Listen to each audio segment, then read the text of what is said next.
Hi, I want you to come to lying onto your back with your knees bent and your feet flat.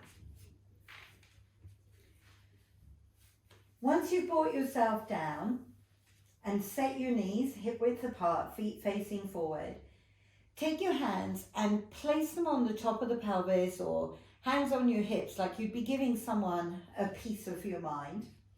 And from here, take your right knee and reach it forward away from you.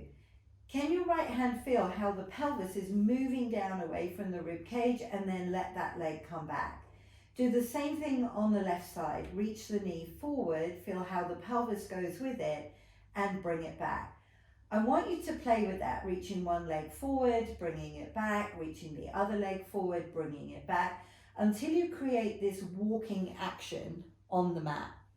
And just notice whether one side moves more freely than the other, whether you can feel the knee can reach forward more easily, whether you can feel that side of your waist gives a little bit more easily, and also notice whether the action of the pelvis moving down is really creating a lot of low back arch.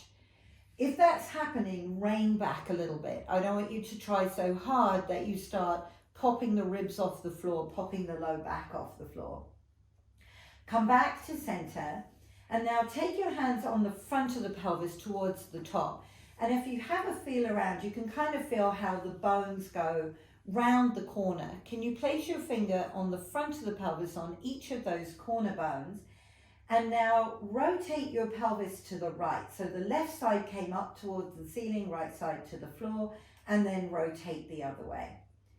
And I want you to let the pelvis twist one way and then the other way. And notice whether, just like the hike that you just played with, do you have one side of the pelvis that comes up more easily than the other side?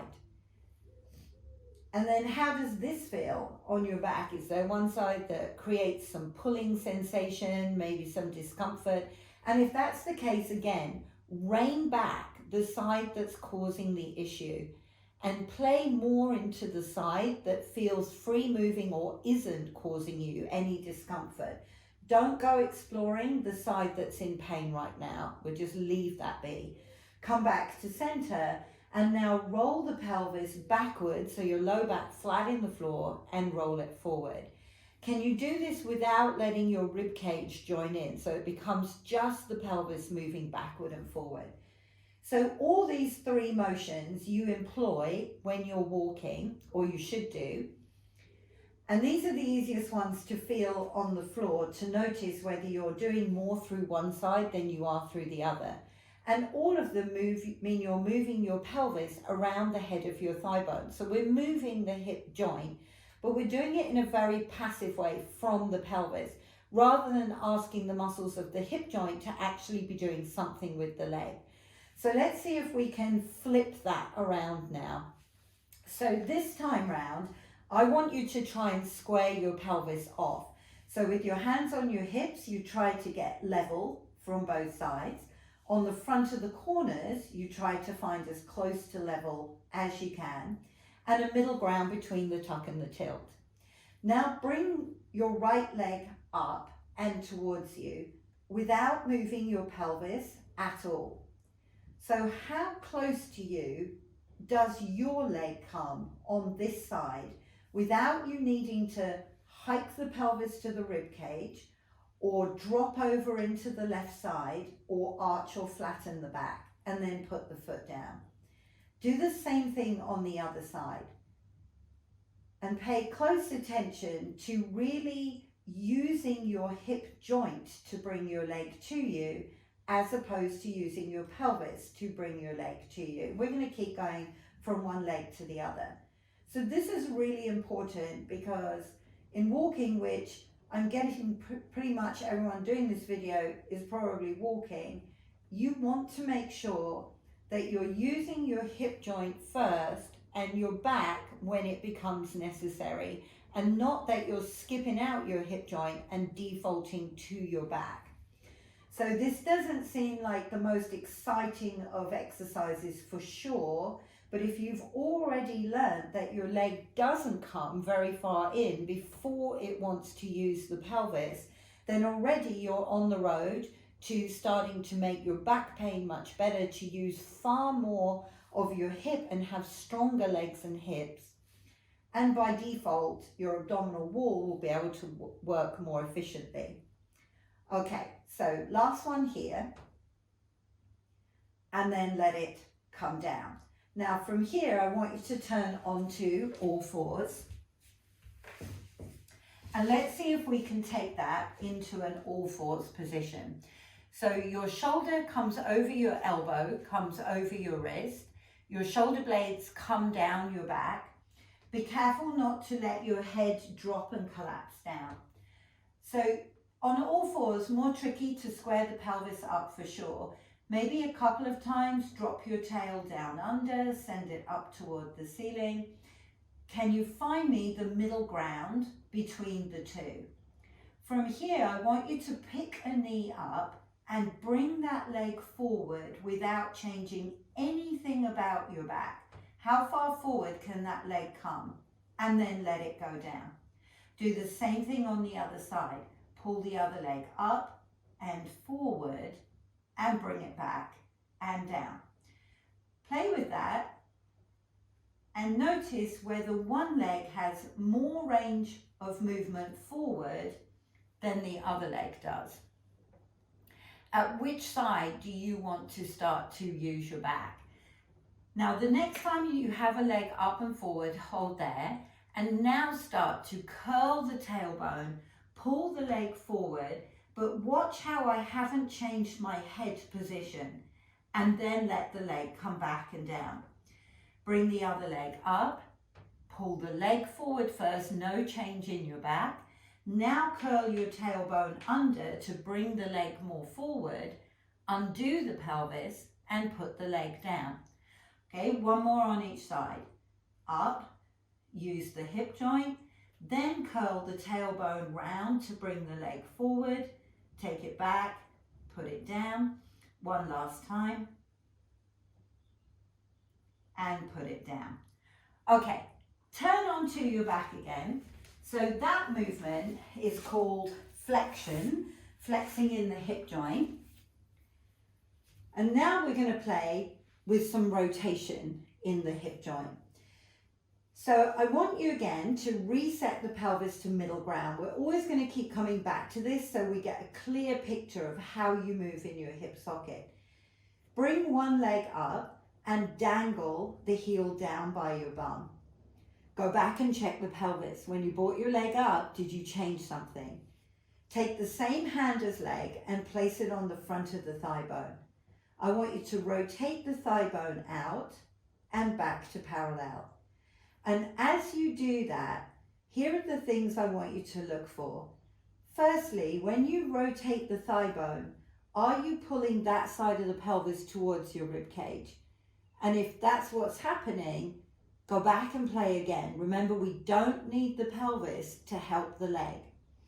The second thing to notice is if you're doing this and letting the knee fall out to the side, because that's not a rotation. It can kind of look like a rotation, but it really isn't.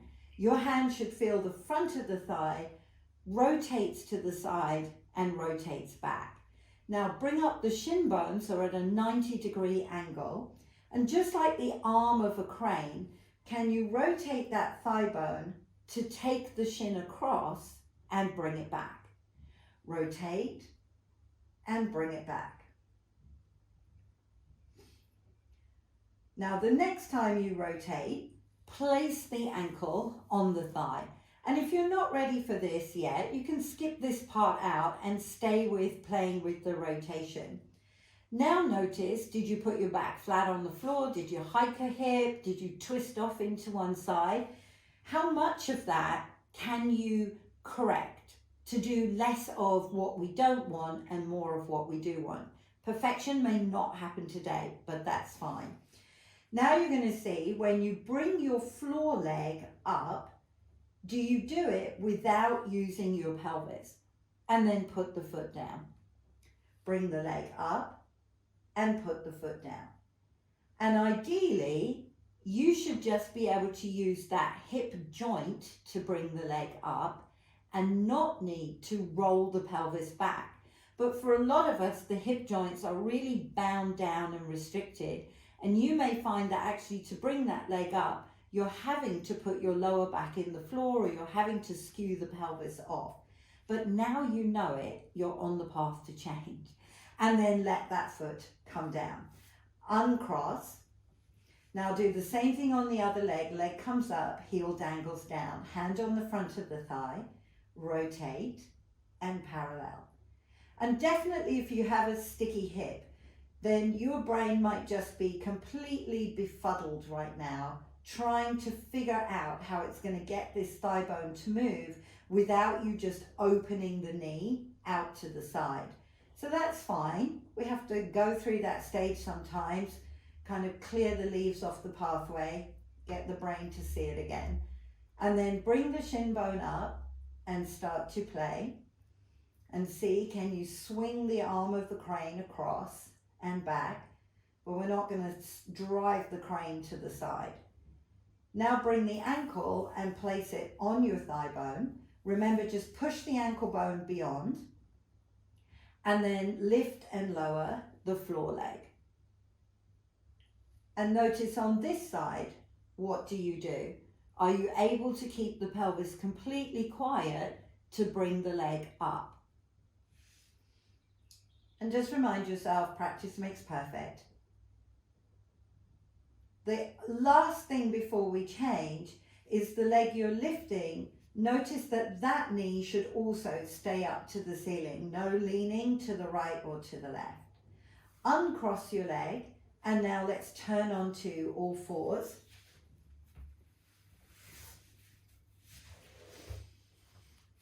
And give your body and brain one more conundrum to work with. So your shoulders, elbows, wrists stacked up, shoulder blades down your back. You want to square the pelvis off. Now you're going to bring up a knee. We're going to pull the leg forward, all hip joint.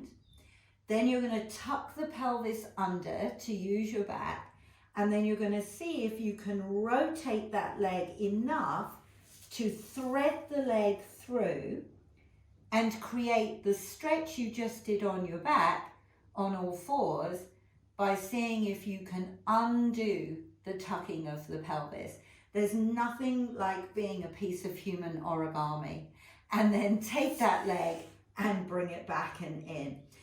And if I had £1 for every time somebody hadn't been able to do that, I'd be a rich woman by now, so don't beat yourself up. Okay, so here we go. The leg comes up and forward, all hip joint. Now you're going to round your back to bring the knee forward where there's more space. You're going to attempt to turn the knee out, thread the foot across, and find that figure 4 stretch you did on your back by untucking the pelvis here. And then you're going to undo the leg and put it back underneath you. Okay, ready to go? One more time. So leg comes up, hip joint first, then tuck the tail under. Now rotate the leg, thread the foot through, she says, as if it's nothing. When you found your figure 4 stretch, undo the pelvis, bring the leg up and home. And one more time, pull the leg up, hip joint, back, rotate, thread, and then see if you can put the pelvis back where it belongs. Then undo the leg, let it come back. And then from here, sit back off your wrists, roll your spine all the way up, and then thread the legs through for me. And from here, I just want you to bring your right foot either to the inside of your left calf or the inside of your left thigh, whatever feels good for you. Point the toes of the left foot up and then take a little bow forward from your hip joint. So notice how I'm not rounding my back. I'm really just using my pelvis to bend forward. hang out into this for a moment. Keep pulling this foot back towards you. Let it release. And then do the same thing on the other side. Anywhere along this straight leg except for the knee joint is perfectly fine. And then take your pelvis, bow it forward, point your toes to the ceiling. And you could go in and out of this a couple of times. I always like to just cup the pelvis, ease it forward, and then let it release. And then you are done.